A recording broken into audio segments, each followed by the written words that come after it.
Hi, this is Steve back at the Listening Post, and today I'm going to talk about Neil Young's most recent album, Psychedelic Pill.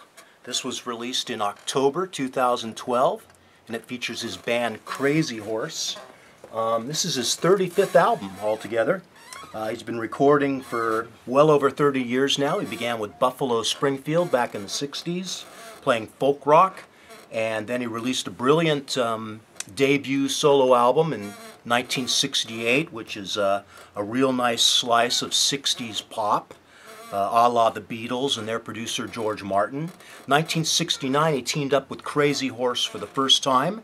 They released the album Everybody Knows This Is Nowhere, and that featured Down by the River and Cowgirl in the Sand. 1972, he released the album Harvest and reached the top of the pop charts with the song Heart of Gold. And then by the end of the decade, he was playing high-energy punk rock with the album Rust Never Sleeps. This album features Crazy Horse, and it kind of harkens back to those days of classics like one of my favorites is Zuma, and that has the song Cortez the Killer on it.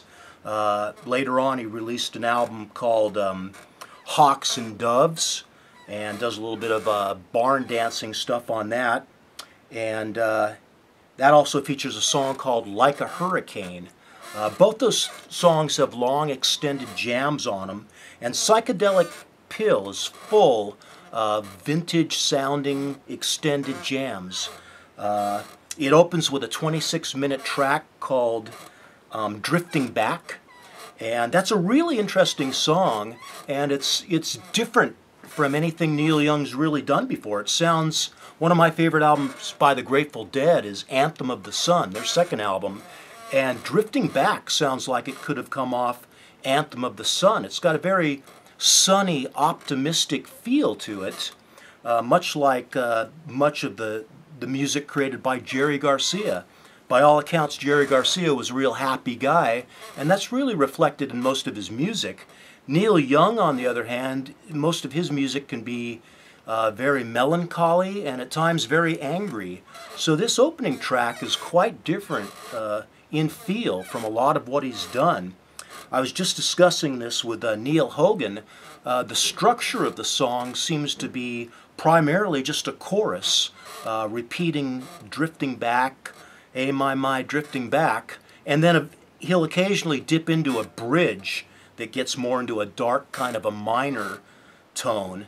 The song is a great song if you like jamming. I put it on last night and was just playing along with it. It's in the key of D major, but it centers around A, which is the fifth of D major, putting the song in Mixolydian mode.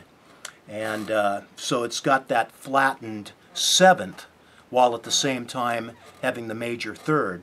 Really cool song.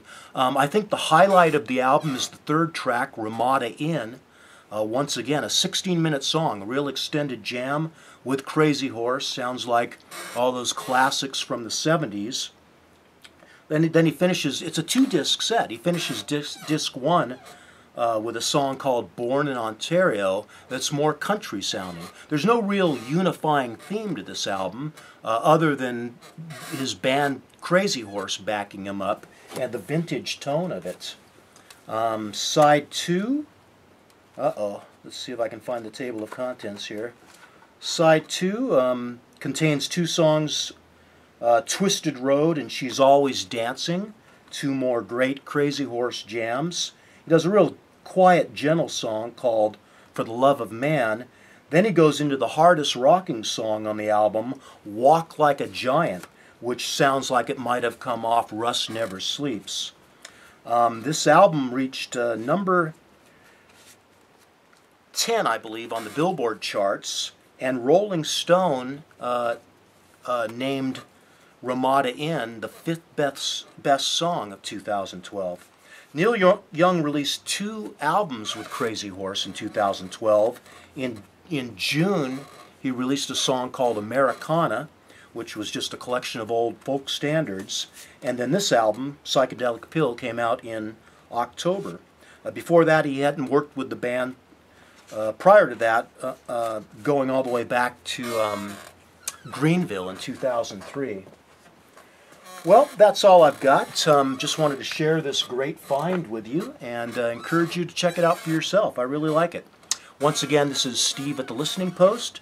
As always, these essays are up on the Totally Guitars website. You can check it out, and we will see you next time.